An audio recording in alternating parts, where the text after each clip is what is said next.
गएर भागवतको दशम स्कन्धको पाठ गर्दै गर्दै आफ्नो आत्मालाई परमात्मामा समर्पण गरिदिनु भयो। हिजो हामीले त्यो कथालाई श्रवण गरेका थियौं। अब हामी पाँचौं अध्याय अन्तिम अध्यायमा प्रवेश गर्दैछौं। पितर्यो परते तेन जननी ताडिता वृषम् क्व वित्तं तिष्ठति ब्रूहि हनिषे लतयान चेद। धुन्धुकारीले अझै पनि आफ्नो कर्मलाई व्यवहारलाई सुधारेनन्। जस्तो व्यवहार पहिले थियो त्यस्तै छ आज पनि। एक दिन धुन्धुकारीले मदमत्त भएर मदिरापान गरेर लडखडाउँदै घरमा आएर आमा धुन्धुलीलाई भने, आमा, पिताले वनमा जाँदा सम्पत्ति त लिएर पक्कै जानु भएन होला, मलाई अब सम्पत्ति चाहियो भनेर माग्न लागे। धुन्धुलीले सम्झाइन्। धुन्धुली आमालाई पनि त्यही भने, आमा, दिने हो भने राम्ररी सम्पत्ति दिनुहोस्, होइन भने मेरा खुट्टा तपाईमाथि पनि उठ्न सक्छन्, म कुटेर पिटेर भए पनि सम्पत्ति त लिन्छु भनेर आमालाई पनि त्यही शब्द प्रयोग गरे जुन शब्द पितालाई प्रयोग गरेका थिए। अब छोराले आमालाई कुट्छु पिट्छु भन्छ भने त्यतिखेर कस्तो लाग्ला त आमालाई सजन। धुन्धुलीलाई रातभरि निन्द्रा लागेन, मनमा पीडा भयो, कष्ट भयो। अनि अब यसरी बाँच्नुभन्दा, यस्तो पीडा कष्ट सहेर बाँच्नुभन्दा बरु प्राण त्याग्नु उचित होला जस्तो लागेछ धुन्धुलीलाई पनि। र रात्रिको समयमा गएर गाउँवासीहरूले पानी पिउने गरेको एउटा गहिरो इनार थियो, कुवा, त्यसैमा गएर हाम फालेर प्राण त्यागिदिन् धुन्धुलीले पनि। कुपे पात्र कृतो रात्रौ तेन सा निधनम गताः। धुन्धुलीले पनि प्राण त्याग गरिन्। भोलिपल्ट बिहान गाउँवासीहरू गएर हेर्दा कुवामा इनारभित्र डुबिरहेकी छन्, धुन्धुली मरिरहेकी छन्। गोकर्णले गएर आमाको दाह संस्कार कर्म गर्नुभयो। दशगात्र क्रिया कर्म गोकर्णले गर्नुभयो धुन्धुलीको। धुन्धुकारीलाई कुनै मतलब छैन, आमा मर्या हो कि अरू कोही मर्या, उसलाई केही पनि मतलब छैन। त्यस पश्चात गोकर्णले मनमा विचार गर्नुभयो, अब सबै थोक गर्ने कर्म गरेँ, मलाई त गृहस्थ आश्रममा प्रवेश गर्ने इच्छा पनि छैन, विवाह गर्ने इच्छा छैन, त्यसैले म अब तीर्थयात्रा गर्न जानु पर्यो भनेर गोकर्ण पनि तीर्थयात्रा गर्न भनेर जानुभयो। अब यता घरमा धुन्धुकारी एक्लै छन्। अब एक्लो जीवन कसरी बिताउने, कति बिताउने भनेर विवाह गर्ने इच्छा राखे उनले। तर कसैले पनि धुन्धुकारीलाई छोरी दिएनन्, किनकि उसले दुष्कर्म लिने नराम्रो नाम फैलिसकेको छ दुष्कर्मको। त्यसैले कसैले पनि छोरी दिन मानेनन् उसलाई। छोरी नदिइसके पश्चात के गर्ने त, विवाह त गर्नु छ। एउटा गाउँमा वेश्यावृत्ति गरेर शरीर बेचेर जीवन निर्वाह गर्ने एउटी नारी रहिछन्। तिनैलाई फकाइ फुल्याइ पारेर विवाह गरे। फेरि चित्त बुझेन, अर्की त्यस्तैलाई फेरि फकाइ फुल्याइ गरेर विवाह गरे। विवाह गर्ने क्रममा पञ्चपण्य वधुवृत, 5 चोटीलाई विवाह गरे एकैचोटि। 5 वटी पत्नीहरू घरमा छन्। अनि अब भएको सम्पत्ति जति बसेर खाँदा खाना सकिन लाग्यो सज्जन। आउने बाटो नभएपछि जान मात्रै कति बेरै लाग्दो रहेन रहेछ, सम्पत्ति सकिन लाग्यो। अब के गर्ने त भन्दा उपाय केही पनि छैन। काम गर्ने बानी पनि छैन, पढेको लेखेको पनि छैन, अब के गर्ने त। अनि गाउँमा गएर चोरी कर्म उनको निरन्तरता त्यही नै थियो सजन। र मणि माणिक्य गहना द्रव्य सम्पत्ति जे भेटिन्छ चोर्दै ल्याउँदै पत्नीहरूको पालन पोषण गर्न लागे धुन्धुकारीले। एक दिन निकै धनाढ्य व्यक्तिका घरमा चोर्न भनेर पुगेछन्। मणि माणिक्यहरू लिएर मध्यरातमा गलेर थाकेर आइपुगे घरमा। पत्नीहरू बसेका थिए। यो तिमीहरू स्वीकार गर भने मणि माणिक्यहरू गहनाहरू सबै दिए। अनि उनी गलेर थाकेर आएका अर्को कोठामा गएर सुतेका थिए। ती पत्नीहरूले त्यो भएको सम्पत्ति बाँडिसके पहिला अनि मनमा विचार गर्न लागे, एक आपसमा कुराकानी गर्न लागे। यो धुन्धुकारीले चोरी गर्दै ल्याउँदै हाम्रो पालन पोषण गर्दैछ यति बेरसम्म, तर आजसम्म राजाका सेनाले चाल पाएका छैनन्, राजाले चाल पाएका छैनन् यसले चोर्छ भन्ने कुरा। तर जुन दिन राजाका सेनाले चाल पाउँछन् नि, त्यस दिन यसलाई लगेर राजाका सेनाले कुट्न लाग्छन्, पिट्न लाग्छन्, जेलमा लगेर अनि कुटाई खान थालेपछि महाराज चोर्ने त म मात्रै हुँ, तर चोराउने चाहिँ घरमा 5-5 जना छन् है भनेर बयानमा हाम्रो पनि नाम फटाफट भनिदियो भने त हामीहरूले पनि जेलको चिसो हावा खानुपर्छ फेरि। किनकि चोर्ने भन्दा चोराउने हुन्छ, गर्ने भन्दा गराउने ठुलो हुन्छ। सेवकले गल्ती गरे भने इज्जत सेवकको जाँदैन, मालिकको इज्जत जान्छ। त्यसैले चोर्ने भन्दा चोराउने ठुलो हुन्छ। अब के गर्ने त भन्दा नरहन्छ बाँस नबज्छ बाँसुरी, अब यो बाँसुरी नि बाँसै समाप्त गरिदेऊ भनेर सल्लाह मिलाए, अर्थात् धुन्धुकारीको हत्या गरिदेऊ। यस्ता पति त फेरि पनि मिलिहाल्छन् नि भनेर सल्लाह मिलाए 5 जनाले। अनि सल्लाह मिलाइसके पश्चात सजन हातमा डोरी बोकेर गए। धुन्धुकारी गाडा निन्द्रामा सुतेका थिए, गलामा डोरी बाँधे। एउटीले शिर थिच्न लागिन्, अर्कीले अरू 2 जनाले हात खुट्टा थिच्न लागे। थित्ता थित्तै भटाक भटाक गर्छन्, दुईतिरबाट डोरी तान्छन् 2 जनाले। कसै गर्दा प्राण छुटेन। एउटीले यसो हेर्दाखेरि आगो बल्दै रहेछ चुलामा, भग भग परेका आगोका कोइला रहेछन्। दौडिँदै गएर एउटा पात्रमा आगोका कोइला लिएर आएर धुन्धुकारीको मुख च्यातेर मुखमा बल्दै गरेका आगोका कोइला खाँद्न लागे। तप्ताङ्गार समूहंस मुखे हिच विचिक्षिपो हो। ताता ताता कोइलाहरू अङ्गारहरू खान लागेपछि अनि मात्रै व्याकुलो निधनम गतः, अनि मात्रै बल्ल बल्ल प्राण छुट्यो। हेर्नुहोस्, बल्ल बल्ल। अब मर्न त मर्यो, के गर्ने भन्दा त्यही आँगनमा खाडल खनेर लगेर त्यो मृत शरीरलाई पुरिदिए। राति लिपलाप बनाए कि यहाँ त केही पनि भएकै छैन जस्तो बनाइदिए। समय व्यतीत हुँदै गयो। 1 दिन भयो, 2 दिन भयो। गाउँवासीहरूले विचार गर्न लागे, अचेल धुन्धुकारीको चालचुल छैन, कता गएछ कोनी भनेर खोजी गर्न लागे। सबैले खोजी गर्छन्। समाजमा 2 प्रकारका व्यक्तिको खोजी हुन्छ सजन। एउटा राम्रा व्यक्तिको, अर्को नराम्रा व्यक्तिको खोजी हुन्छ। तर बिचका व्यक्तिलाई प्राय कसैले पनि खोज्दैन। हेर्नुहोस्, या त बनाउने वालाको खोजी हुन्छ या त बिगार्ने वालाको खोजी हुन्छ। बिचका व्यक्तिलाई प्राय कसैले पनि खोज्दैन। समाजै त्यस्तो छ। धुन्धुकारीको खोजी हुन लाग्यो। कहाँ गयो भनेर गएर उनका पत्नीहरूलाई सोधे, तिमीहरूको पति खोइ अचेल, चालचुल छैन त भनेर सोद्धा उनीहरूले भने, हाम्रा पति त सम्पत्ति कमाउने अभिलाषा लिएर, वित्त लोभ प्रकर्षित सम्पत्ति कमाउने इच्छा लिएर विदेश जानु भएको छ भनेर झुटो बोलिदिए। विदेश जाने चलन त पहिले पनि रहेछ ग्यार। अहिले मात्रै हाम्रा दाजुभाइ दिदीबहिनीहरू मात्रै होइन, विदेश सम्पत्ति कमाउन जाने चलन पहिले नै देखिरहेछ। उनीहरूले भने पनि त्यही कुरा भने। गाउँवासीहरूले विचार गरे, अब 2-4 वर्ष पक्कै आउँदैन होला विदेश गएको हो भने। ढुक्क हुने भएछ। अब त्यसो भने आनन्द हुने भयो, समाजको एउटा काँडो हटेछ भनेर धुन्धुकारी समाजबाट टाढिँदा त्यो समाजले सुखी भएको महसुस गर्यो सजन। किनकि समाजबाट राम्रो व्यक्ति टाढिँदा त्यो समाजले दुखीको महसुस गर्छ। तर समाजबाट नराम्रो व्यक्ति, समाजको काँडो भएको व्यक्ति टाढिँदा त्यो समाजले आनन्दको महसुस गर्दछ। आज यस्तै भयो। हेर्नुहोस्, धुन्धुकारी समाजबाट टाढिँदा कसैलाई पनि चिन्ता छैन। सबैजनाले खुसी व्यक्त गरे, किनकि उसले समाजलाई सताएको थियो। हामीहरू पनि समाजबाट टाढिँदा, हामीहरूले मर्दा समाजले अब हामीहरूका लागि धन्न मर्यो, ढुक्क भयो अब भन्ने हो कि या त सबैका आँखामा आँसु ल्याउने काम गर्ने हो, त्यो त हाम्रै हातमा छ सजन। हामीहरूले जन्म लिएर 2-4 पैसा कमाएर, 2-4 करोड कमाएर, जग्गा जमिन जोडेर, छोराछोरीलाई जन्म दिएर, हुर्काएर बढाएर, घर बनाएर, सम्पत्ति उपभोग गर्दै मर्नु मात्रै मानव जीवन होइन सज्जन। मानवले कमाउने भनेको त मलामी कमाउने होइन।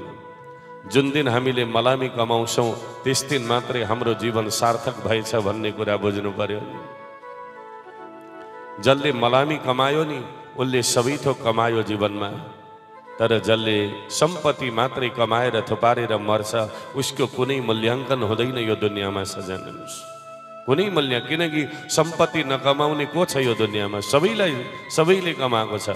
तर जसले जीवनमा मलामी कमायो सज्जन, बाँचुन्जेली मलामी मरेपछि कमाउने होइन, मलामी त बाँचेकै बेला कमाइसक्ने हो सज्जन।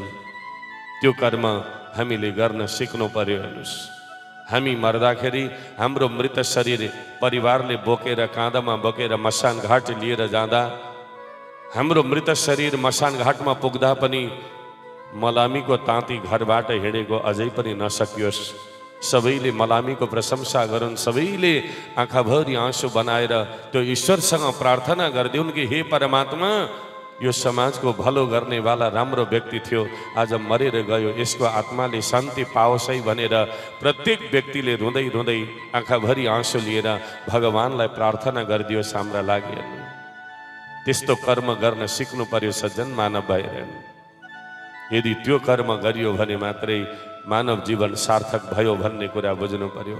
नभए सम्पत्ति कमाएर डलर कमाएर मर्नु कुनै ठुलो कुरा होइन सज्जन।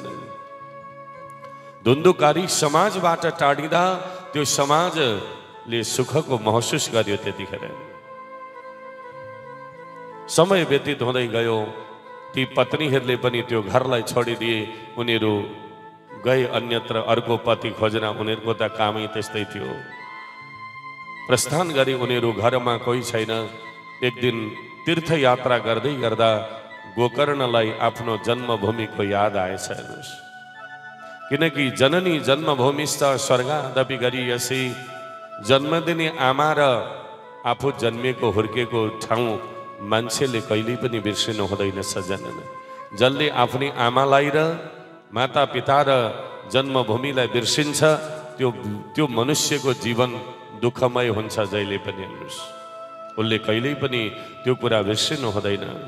पृष्ठभूमिलाई बिर्सिनेवाला व्यक्तिको कुनै अस्तित्व छैन यो दुनियाँमा। हेर्नु, त्यसैले गोकर्णलाई पनि घुम्दै गर्दा याद आएछ, उहाँ पनि आउनुभयो, आफ्नो जन्मभूमिमा आउनुभयो। आएर हेर्दा घर उजाड छ, भाउजूहरू हुनुहुन्छ अरे भन्ने सुनेको थिएँ। कता जानुभएछ पनि कोही नभए पनि म त विरक्त भइसकेँ, अब घरभित्र त पस्दिनँ। म टुकुर टुकुर हिँडेको डुलेको खेलेको आँगन त यही हो नि, आजको रात म यहीँ बस्छु भनेर त्यही आँगनमा बिछ्यौना लगाएर गोकर्ण बस्नुहुन्छ। सन्ध्याकालको समय थियो सज्जन, अनि सन्ध्या वन्दन गर्नुभयो। रात्रिको समय अलि रात छिपिँदै गएपछि त्यो आँगनमा अचम्मको दृश्य देख्न लाग्नुभयो। कतिखेर भेडो हिँडे जस्तो देखिन्छ, कतिखेर भैँसी हिँडे जस्तो देखिन्छ त्यो आँगनमा। कतिखेर स्वर्गका राजा इन्द्र सिंहासनमा बसिरहे जस्तो देखिन्छ, कालो कालो छ, कतिखेर अल्गो हुन्छ, कतिखेर होचो हुन्छ, कालो देखिन्छ, कतिखेर दुब्लो पातलो, कतिखेर मोटो जस्तो देखिन्छ। बडा अचम्म लाग्यो। गोकर्णले विचार गर्नुभयो, यो त प्रेतात्मा जस्तो छ, भूत भए जस्तो छ, कसैको आत्माले गति पाए जस्तो छैन, अनि केही बोल्न पनि चाहन्छ तर प्रष्ट बाणी छैन। गोकर्णले कमण्डलुबाट जल हातमा लिएर गायत्री मन्त्रद्वारा अभिषिक्त गरेर त्यो प्रेतात्मा माथि छर्किदिनु भयो जल, अनि जल छर्केर भन्नुभयो, कस्तम उग्र तरो रात्रौ, यो रात्रिको समयमा उग्र रूप देखाउने तिमी को हौ भनेर सोध्नुभयो। सोध्ने बित्तिकै त्यो गायत्री मन्त्रका प्रभावले उसमा वाचन शक्ति प्रस्फुटित भएछ। उसले बोल्न लाग्यो, अहम भ्राता तदीयोस्मि धुन्धुकारिति नामत स्वकीयेनैव दोषेण ब्रह्मत्वं नासितं मया। अरे भाइ, म तिम्रै दाजु धुन्धुकारी हुँ भने उनले, प्रेतात्माले भन्यो, म धुन्धुकारी हुँ। अनि दाजु तपाईँको यस्तो दुर्गति कसरी भयो नि भन्दा, भाइ तिमीलाई थाहा छ, ब्रह्मत्वम नासितम मया, मैले आफ्नो ब्रह्मत्वलाई विनाश गरेँ।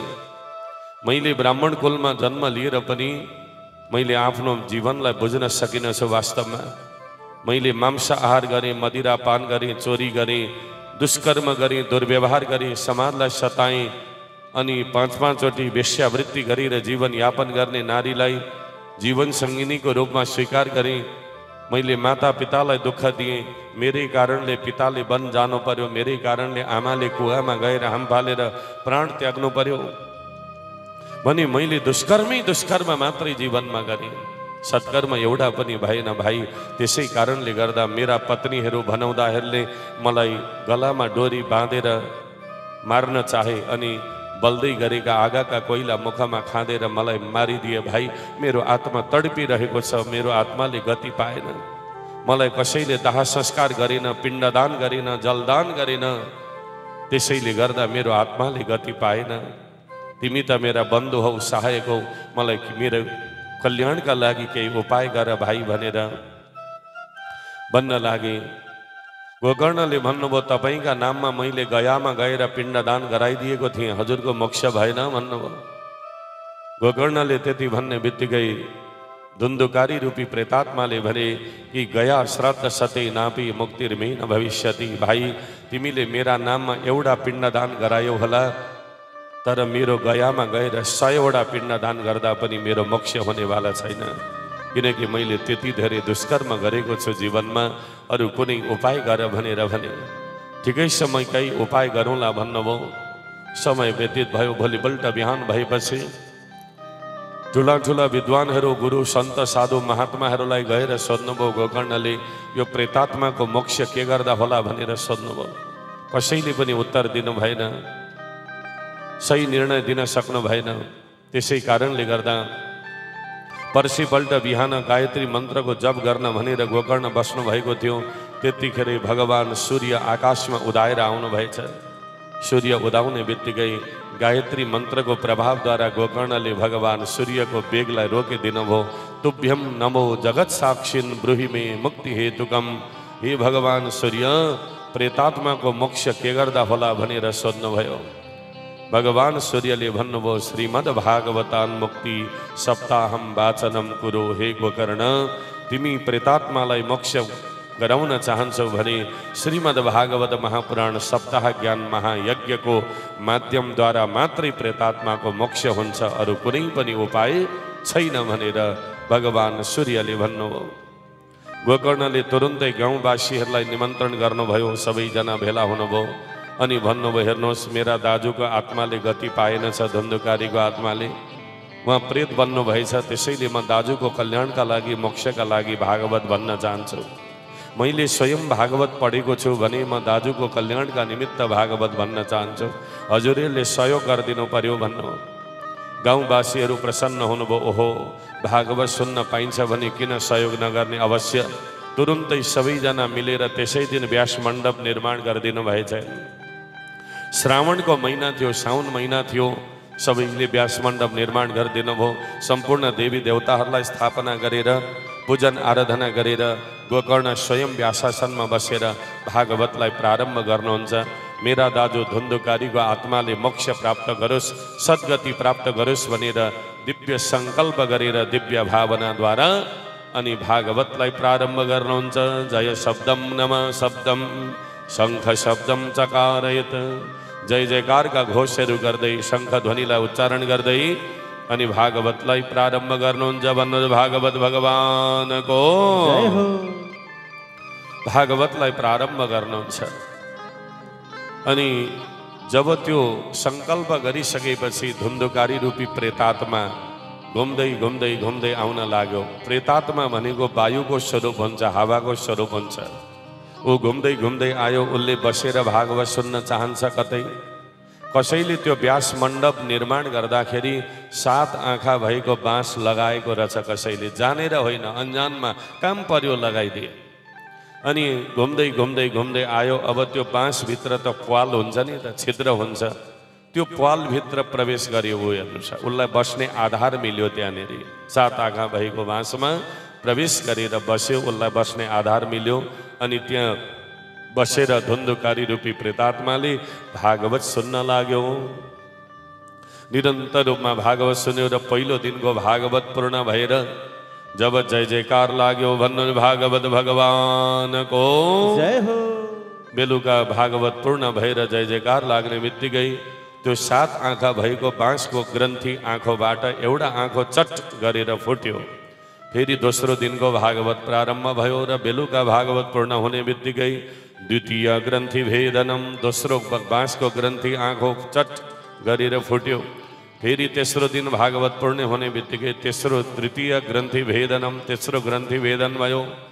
गर्दै गर्दै 7 दिन पर्यन्त भागवत हुने बित्तिकै सप्त ग्रन्थि विभेदनम, 7वटा बाँसका ग्रन्थिहरू फुटे। अनि फुटेर दिव्य रूप धरो हरि। आज एकाएक त्यतिखेर दिव्य भगवानको जस्तै भगवानको पार्षदको जस्तै 4 हात भएका पहेँला वस्त्र लगाएका धप धप बल्दै गरेको जाजल्यमान शरीर लिएर धुन्धुकारी प्रकट भए त्यहीँनेरि। धुन्धुकारी प्रकट भए त्यतिखेर सबैले हेर्दा हेर्दै अचम्म लाग्यो सबैजनालाई। धप धप बल्दै गरेको जस्तो तेजिलो स्वरूप छ, जसको 4 हात छन्, पहेँला वस्त्र धारण गरेको छ, भगवानका पार्षद जस्तै स्वरूपलाई धारण गरेर प्रकट भए। अनि उनले गएर सबैभन्दा पहिला गोकर्णजीलाई धन्यवाद दिए। हे गोकर्ण, हे बन्धु, हे मेरा भाइ, तिम्रा कारणले गर्दा आज मैले मोक्ष प्राप्त गरेँ। हेर, पहिलो कुरा तिमीलाई धन्यवाद छ, किनकि तिमीले भागवत जस्तो महान ग्रन्थलाई वाचन गरेर म जस्तो प्रेतात्मालाई मुक्त गरायौ भनेर धन्यवाद दिए आफ्ना बन्धुलाई, आफ्ना भाइलाई। अनि त्यसपश्चात धुन्धुकारी भन्दछन्, धन्या भागवती वार्ता प्रेतपीडा विनाशिनी सप्ताहोऽपि तथा धन्य कृष्णलोकफल प्रदा। र यो श्रीमद् भागवत महापुराण पनि धन्य रहेछ, धन्य रहेछ भागवत, किनकि म जस्तो प्रेतात्मालाई, म जस्तो पापिष्ट व्यक्तिलाई पनि पार तार्न सफल रहेछ यो भागवत, धन्य रहेछ। यो दुनियाँमा पापी व्यक्ति खोज्ने हो भने सबैभन्दा पहिलो नम्बरको पापी नै म हो, तर म जस्ता पापीलाई पनि भागवतले पार तार्यो भने भागवतको महिमा गुणगान गाएर कहिल्यै पनि नसकिने रहेछ। मैले पनि अब भगवान कृष्णको गोलोकधामलाई प्राप्त गर्ने भए मेरो पनि मोक्ष हुने भयो भनेर, हुने भयो होइन, भइसक्यो भनेर भागवतको पनि प्रशंसा गुणगान गायो उनले। अनि भागवत सर्वोपरि ग्रन्थ रहेछ भन्ने कुराको वर्णन गर्दै थिए। त्यही अवस्थामा आकाश मार्गबाट भगवानका पार्षदहरू विमान लिएर टुप्लुक्क आइपुग्नु भयो। 4-4 हात भएका भगवानका पार्षदहरूले आएर भन्नुभयो, हे धुन्धुकारीजी, तपाईँले मोक्ष प्राप्त गर्नुभयो, विमानमा चढ्नुहोस्, अब भगवानको धाम जानुपर्छ भन्नु। विमान लिएर उपस्थित हुनुभयो। धुन्धुकारी गएर विमानमा चढ्नै लागेका थिए। त्यतिखेरै भगवानका पार्षदहरू पिछाडी पिछाडी विमानमा प्रवेश गर्दै हुनुहुन्थ्यो। गोकर्णले दौडिँदै गएर भगवानका पार्षदहरूलाई प्रणाम गर्नुभयो।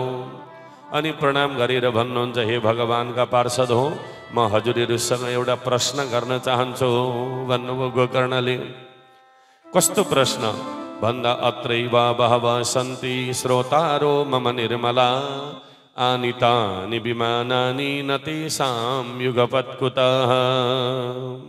हे भगवानका पार्षद हो, यो 7 दिनभित्रमा यहाँनेरि हजारौं हजार श्रोताहरूले आएर भागवत सुन्नुभयो। 7 दिनमा हजारौं श्रोताले भागवत सुन्नुभयो भने विमान चाहिँ धुन्धुकारीका लागि मात्रै किन आयो त? सबैका लागि विमान किन आएन? भागवत त सबैले सुनेको हो भने सबैका लागि विमान आउनु पर्थ्यो नि त, किन आएन? या त वैकुण्ठमा विमानको कमी भएर पालै पिलो गर्दै ओसार्न आएको हो भने अलग कुरा हो, होइन त? नभएदेखि त सबैका लागि विमान आउनु पर्थ्यो नि त, भागवत त सबैले सुने भनेर गोकर्णले प्रश्न गर्नुभयो भगवानका पार्षदहरूसँग। भगवानका पार्षदहरूले भन्नुभयो कि हे गोकर्ण, विमान सबैका लागि नआउनुको एउटै मात्रै कारण छ भन्नु।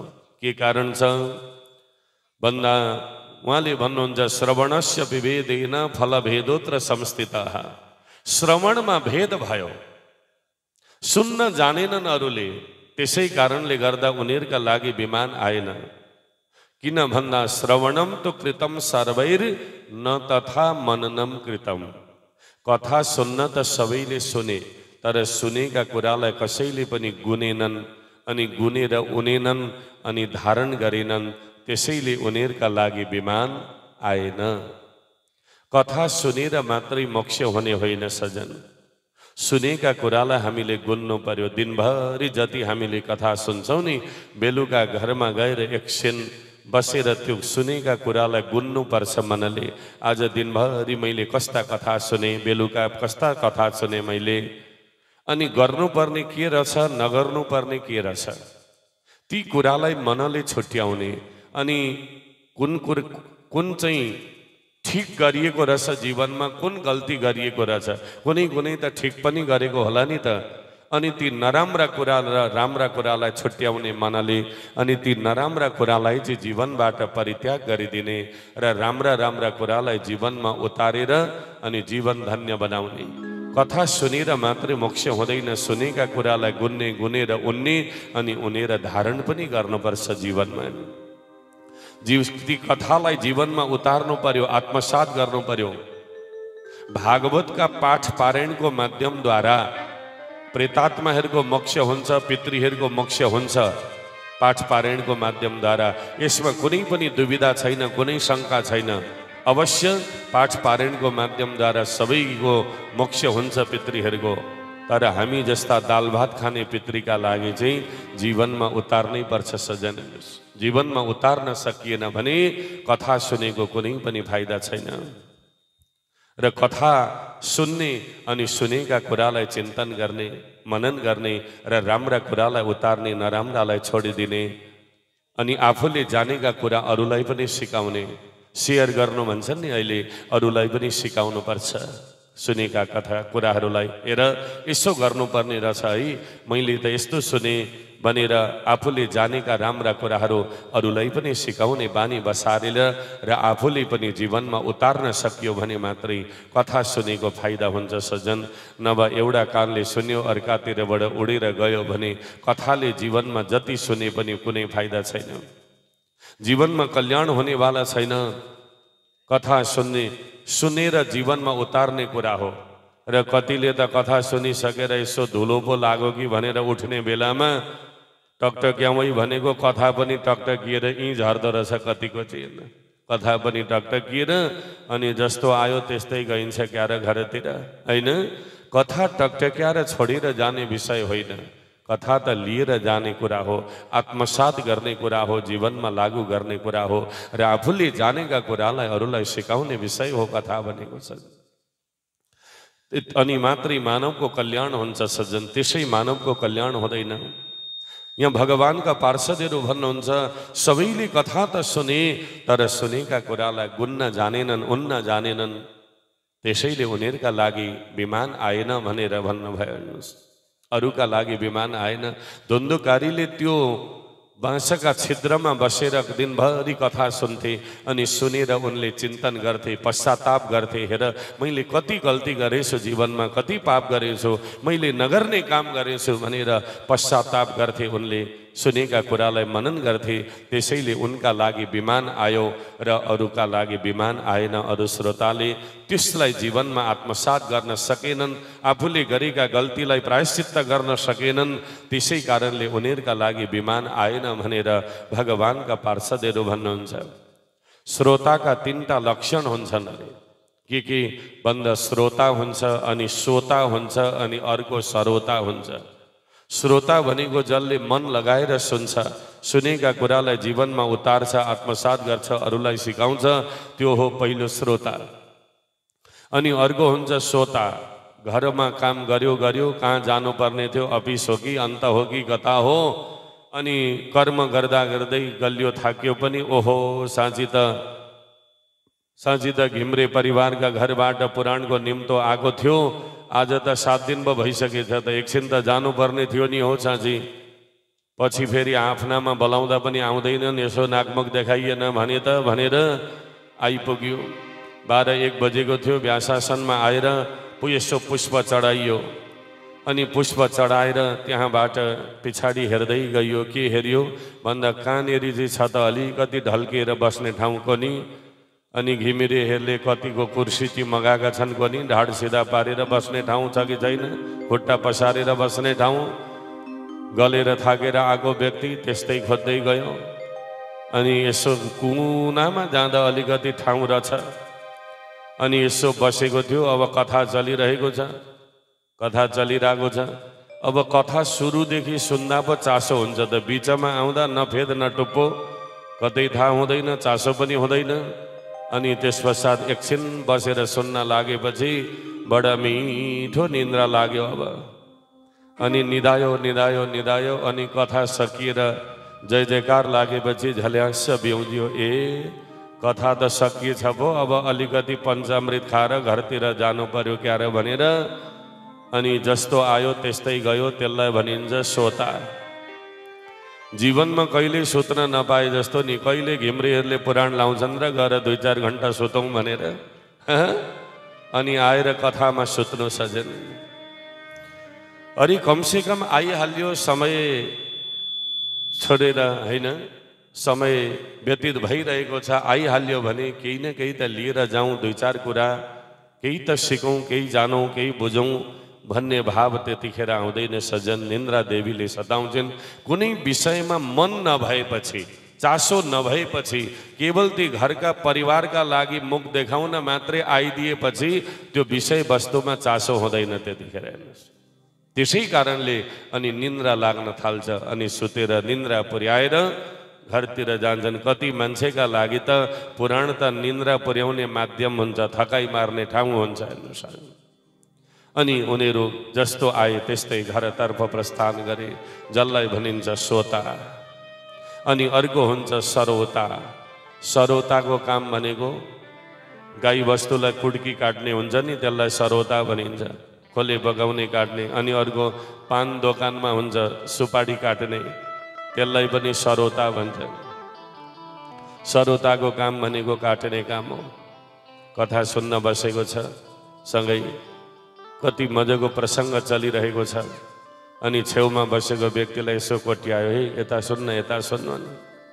अरे चुप लाग्नु न, हल्ला नगर्नु, कति मिठो कथा आउँदैछ, होइन यता सुन्न, यता सुन। त्यस्तो पनि हुने कुरा हो र, कतै के भन्दैछन् तिनले भनेर बिचमा बसेको व्यक्ति बडा मजाले चासो लगाएर सुनिरहेको छेउमा बसेको व्यक्तिलाई हल्ला गरेर कोट्याएर, अनि उसको त्यो वक्तासँगको एउटा कनेक्सन जो जोडिएको हुन्छ नि, मनको सम्बन्ध, त्यसलाई चटक्क बिचबाट काटिदिन्छन्। उसको आनन्दलाई नै काटिदिए बिचबाट।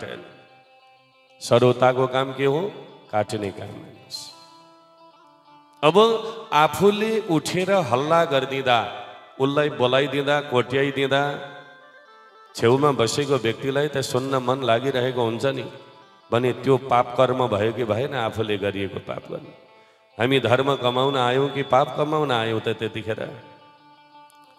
र कथा सुन्न बस्दाखेरि हल्ला गर्नु, कुरा काट्नु, अनि त्यस पश्चात कोही कोही त नयाँ व्यक्ति अलि आए भने यसो अगाडितिरै मुन्टो लगिवरी, होइन तपाईँलाई त म नयाँ देख्दैछु, हजुरको पाठ चाहिँ कता परो नि भन्छन् कथाकै बिचमा। अरे भाइ, पाठ भरे कथा सकिएपछि सोद्धा हुँदैन? कथाकै बिचमा हजुरको पाठ कता हो, घर कता हो, के पर्नुहुन्छ यहाँ, साइनो कहाँबाट आउनुभयो, बिचैमा परिचय सुरु हुन्छ। कथा चलिरहेको छ, सत्सङ्ग, परिचय प्रारम्भ हुन्छ। तीनहरू यता कथा चलिरहेको छ, अलि पर भेटे देखे कोही व्यक्ति भने उठेर दौडिएर गएर भए पनि छेउमा बसेर वार्ता सुरु भइहाल्छ। तीनहरू सत्सङ्गको नियम त त्यो होइन। सत्सङ्गमा, कथामा त हल्ला हुँदैन। हल्ला त बजारमा हुन्छ, जहाँ किनमेल हुन्छ, भाउ कस्नुपर्छ, यति दिन्छु, यति दे भन्नु पर्यो, यतिमा, त्यहाँ हल्ला हुन्छ। तर सत्सङ्गमा त हल्ला हुँदैन। सत्सङ्गमा बसिसकेपछि एकदमै शान्त भएर एउटा नीति नियमभित्र बस्नुपर्ने हुन्छ। तर कसले बुझ्ला त्यो कुरा सजन? एउटा शिक्षकले पढाइरहेका अवस्थामा विद्यार्थी हल्ला गरे, यता र उता कुदेर हिँडे भने एउटा गुरुले, शिक्षकले आफ्नो प्रस्तुति दिन सक्दैन, पढाउन सक्दैन। त्यस्तै एउटा वक्ताले पनि जब श्रोता विचलित भयो भने उसले आफ्नो प्रस्तुति दिन सक्दैन। हेर्नुहोस्, बडा गाह्रो हुन्छ त्यतिखेर। अनि उठेर हिँडेको छ, यताउता विचलित भएको छ, केटाकेटी हल्ला गरेका छन्, कुदेका छन्, कसैले सम्हाल्नेवाला छैन, अनि तल र माथि हिँडेका छन्, कोही फोटा खिच्न घुमेका छन्। त्यो सत्सङ्गको नियम कानुन कता हो, के हो, त्यो थाहा छैन। हेर्नुहोस्, सत्सङ्गमा त्यस्तो हुँदैन। सत्सङ्गमा त एकाग्रता, बसिसकेपछि सत्सङ्ग नसकिकन उठ्नु हुँदैन। त्यो विधि हो सज्जन। हेर्नुहोस्, त्यो विधि हुन्छ। र जानुपर्ने छ भने अन्तिममा बस्ने, जो सत्सङ्गमा बडा मजाले सुन्न आएको छ, उसले अगाडि आएर बसेर बसिसकेपछि एकाग्र मन लगाएर सुनेर अनि कमसेकम आइहाल्यो भने समयलाई व्यतीत गरेर आएर सुन्ने बानी बसाउनुपर्छ सजन। अनि मात्रै सत्सङ्गले कथाले फाइदा दिन्छ जीवनमा हेर्नुस्। त्यसरी जथाभावी सुनेका कुरा मन विचलित गरेर सुनेका होइन सुनिदिएका कुराले कहिल्यै पनि जीवनमा फाइदा दिँदैन हेर्नुस्, कहिल्यै फाइदा दिँदैन। त्यसले त्यो त बर्बाद भयो, समयको बर्बाद मात्रै भयो। र यसरी सत्सङ्गका नियमहरूलाई पालना गरेर जसले श्रवण गर्दछ यदि भने एकाग्र मन लगाएर सुन्छ भने भागवतले नदिने कुरा भनेको केही पनि छैन सजन। सबै कुरा दिन्छ भागवतले। मानवको कल्याण गर्दछ, जनजनको कल्याण भागवतले गर्दछ। तर नीति नियमलाई उल्लङ्घन गरेर कहिल्यै पनि त्यस्ता कर्महरू गर्न हुँदैन। र एकाग्रता नै सर्वोपरि हो। भगवानका पार्षदहरू भन्नुहुन्छ जसले एकाग्रता समर्पण गर्न सक्दैन तबसम्म उसको कल्याण कहिले पनि हुँदैन। अनि त्यस्ता प्रकारले सुन्नु पर्दछ। र धुन्धुकारीले त्यहाँ बसेर एकाग्र मनले सुनेर गुने चिन्तन गरे, त्यसैले उनको कल्याण भयो हेर्नुहोस्, उनको कल्याण भएको छ। तर अरूले सुन्न जानेनन्। सुन्न बसे कथा पण्डालमा मन अन्तै गयो, विचलित भयो। त्यसैले श्रवणमा विभेद भएका कारणले गर्दा सबैका लागि विमान आएन कहिले पनि। भनेपछि धुन्धुकारी त विमानमा चढेर भगवानको धाम गए हेर्नुहोस्, धाम गए, उनको मोक्ष भयो, भगवत गतिलाई उनले प्राप्त गरे। तर अरू जति पनि श्रोताहरू थिए उनीहरूले गोकर्णलाई प्रार्थना गरे। फेरि पुनः भने कि हे गोकर्णजी महाराज, वास्तवमा हामीले सुन्न जानेनछौँ, हामीबाट ठुलो भुल भएछ, हामीबाट ठुलो गल्ती भएछ, हामीले सुन्न जानेनछौँ। त्यसै कारणले गर्दा अब फेरि हजुरले हामीलाई भागवत सुनाइदिनुहोस् भनेर प्रार्थना गरे हेर्नुहोस्, प्रार्थना गरे। प्रार्थना गर्ने बित्तिकै गोकर्णले पुनः भोलिपल्टैबाट त्यही व्यासासनमा बसेर भागवत श्रवण गराउनु भयो सजन। पुनः भागवत प्रारम्भ भयो र 7 दिन पर्यन्त सम्पूर्ण श्रोताहरूले मन लगाएर एकाग्रताका साथमा भागवतलाई श्रवण गरे, श्रवण गरे।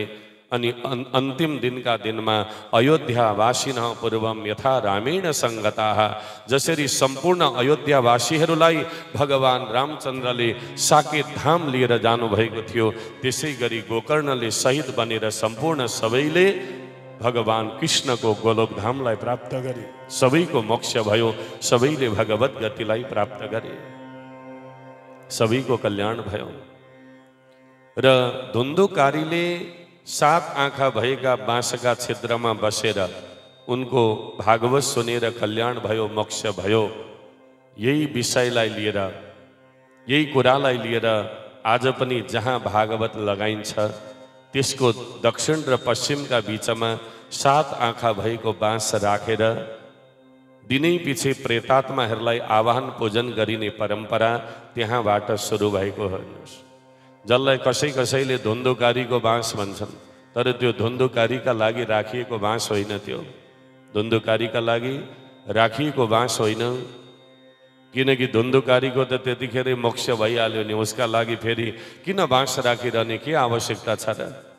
त्यो कसका लागि भन्दा जसले भागवत लगाएको हो। यहाँ घिम्रे परिवारले काश्यप गोत्रीय आफ्ना सम्पूर्ण ज्ञात अज्ञात पितृहरूको मोक्षको कामनाका लागि उहाँहरूले भागवत लगाउनु भयो भने काश्यप गोत्रमा यो वंशमा कसैको आत्माले गति पाएको छैन भने आएर बसेर धुन्धुकारीको झैँ बसेर उहाँहरूको पनि आत्माले भागवत सुनेर मोक्ष होस् भन्ने तात्पर्यलाई, त्यही यथार्थतालाई, त्यही विश्वासलाई, त्यही आस्थालाई लिएर आज पनि भागवत लगाएका ठाउँमा 7 आँखा भएको बाँस राखेर दिनै पछि प्रेतात्माहरूको आवाहन पूजन गरिने परम्परा त्यहाँबाट सुरु भएको हो।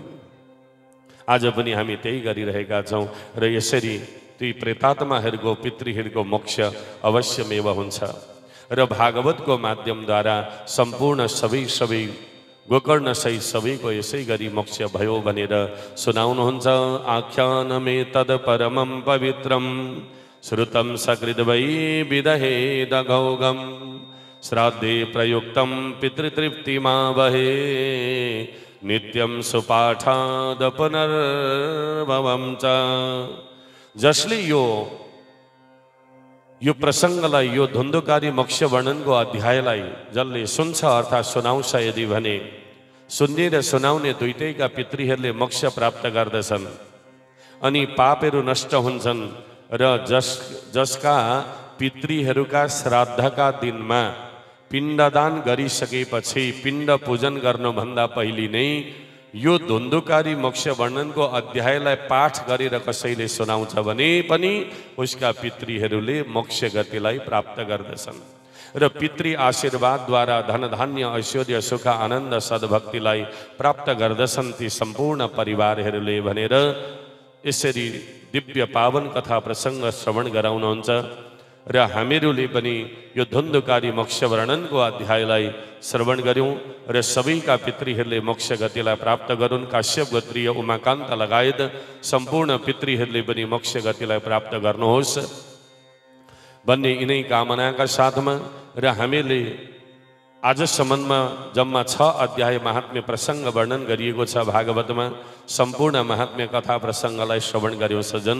यहाँ आएर विश्राम हुन्छ सम्पूर्ण महात्म्य कथा र महात्म्यले हामीलाई के दिन चाह्यो त भन्दा भागवत भन्दा उत्तम अरू केही पनि रहेन रहेछ। धुन्धुकारी जस्तो पापात्माको त भागवतले मोक्ष गरायो भने अरूको मोक्ष नहुने त कुरै रहेन रहेछ। भागवत सर्वोपरि सक्षम ग्रन्थ रहेछ, भागवतले सबैको कल्याण हुने रहेछ भन्ने कुराको ज्ञान र सम्पूर्ण शास्त्रहरूको सार तत्त्व नै श्रीमद् भागवत महापुराण रहेछ भन्ने कुराको ज्ञान हामीलाई प्राप्त भयो यो महात्म्यको माध्यमद्वारा। र दिवाकालीन सत्रमा हामीले सम्पूर्ण मूल भागवतलाई विश्राम दियौं भने अहिले आएर हामीले भागवतको महात्म्य कथा प्रसङ्गलाई पनि विश्राम दिइसकेका छौं र सम्पूर्ण भागवत यही पूर्ण हुन्छ। भक्तवत्सल भगवानको र भागवतीय चर्चा पूर्ण हुन्छ। आउनुहोस् अब हामी एउटा मिठो भजनलाई श्रवण गरौँ कलाकार बन्धुहरूद्वारा अनि भजन पश्चात हजुरहरूको 5-7 मिनटको अरू समय लिएर अनि म विश्राम लिनेछु। भक्तवत्सल भगवानको जय हो। श्याम देने वाले हैं हम तो लेने वाले हैं, श्याम देने वाले हैं हम तो लेने वाले, श्याम देने वाले हैं हम तो लेने वाले, श्याम देने वाले हैं हम तो लेने वाले। जिसको चाहिए जो, जिसको चाहिए जो ना शर्माना। एकपल्ट सबैजनाले हात माथि गर्नु होला यसरी दुवै हात। जरा जोर से ताली बजाना बजाना, जरा जोर से ताली बजाना बजाना, जरा जोर से ताली बजाना। श्याम देने वाले हैं हम तो लेने वाले, श्याम देने वाले हैं हम तो लेने वाले। जिसको चाहिए जो, जिसको चाहिए जो ना शर्माना। जरा जोर से ताली बजाना बजाना, जरा जोर से ताली बजाना। श्री राधे।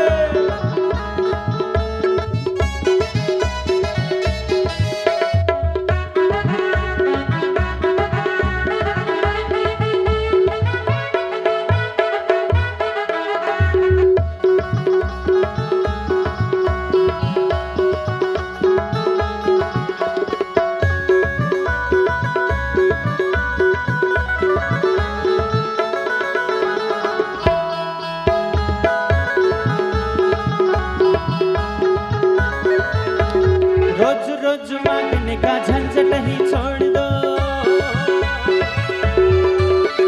रोज रोज मांगने का झंझट ही छोड़ दो। हाथ जोड़ जोड़ के तू ताली बजा दो, हाथ जोड़ जोड़ के तू ताली बजा दो। जिसको चाहिए जो, जिसको चाहिए जो ना शर्माना। फेरि एकपल्ट सबैजनाले हात माथि गर्नु होला, पछाडि बस्नेहरूले पनि। जरा जोर से ताली बजाना बजाना, जरा जोर से ताली बजाना बजाना, जरा जोर से ताली बजाना। राधे राधे।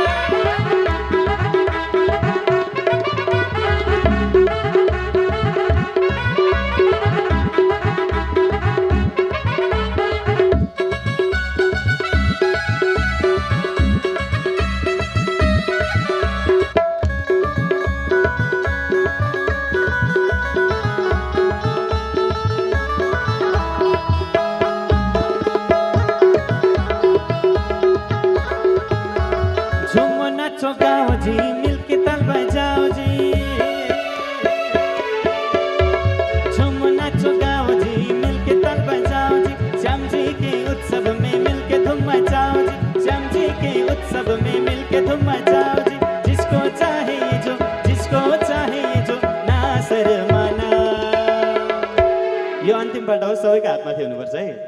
पछाडि बस्नेहरूले पनि गर्नु होला। जरा जोर से ताली बजाना बजाना जरा जोर से ताली बजाना बजाना जरा जोर से ताली बजाना। श्याम देने वाले हैं हम तो लेने वाले, श्याम देने वाले हैं हम तो लेने वाले। जिसको चाहिए जो ना शर्माना। जरा जोर से ताली बजाना बजाना जरा जोर से ताली बजाना बजाना जरा जोर से ताली बजाना बजाना जरा जोर से ताली बजाना। श्याम सुंदर भगवान को, भक्तवत्सल भगवान को जय हो। समादरणीय सज्जनबिन,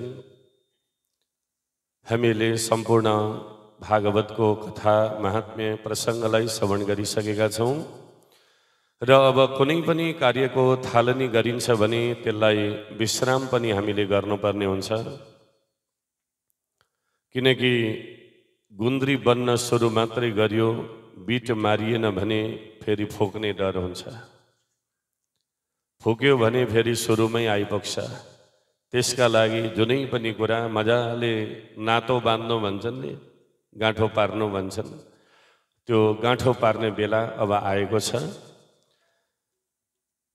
र यो श्रीमद् भागवत महापुराणलाई आयोजना दिव्य र भव्य तरिकाले आयोजना गर्नुहुने माता श्री दुर्गा देवी घिमिरेज्यू, जसले आफ्ना स्वर्गीय पति उमाकान्त, जसको नाम प्रचलित नाम कुमार आज उदय कुमार रहन गएको थियो र उहाँले यो धरती छोडेर जानुभएको धेरै समय भयो र उहाँको वार्षिक गरेर 3 दिनसम्म भागवत पाठ गरेर उहाँको मोक्ष गतिको कामना गर्न पनि म यहाँ यही घरमा आएको थिएँ। धेरै लगभग 61 सालमा जस्तो लाग्छ, 60-61 सालमा। त्यतिखेर पनि म यो घरमा आएको थिएँ। 3 दिनको कार्यक्रम भएको थियो यहाँ र उहाँको मोक्ष, उहाँ उदय कुमार अत्यन्त नम्र व्यक्तित्व, शालीन व्यक्तित्व, समाजसेवी व्यक्तित्व, समाजको सदा सर्वदा कल्याण चाहने। उहाँले जीवनमा भूमिदान गर्नुभयो, द्रव्यदान गर्नुभयो, समाज सेवा गर्नुभयो। बरु मलाई केही छैन तर अरूलाई राम्रो हुनुपर्छ भन्ने समाजमा एउटा राम्रो व्यक्तित्व हुनुहुन्थ्यो उहाँ। तर संसारमा के देखिन्छ भने राम्रो व्यक्ति धेरै दिन टिक्दैन। यो ब्रह्माले राम्रा व्यक्तिको आयु साह्रै कम्ती राख्नुहुन्छ भने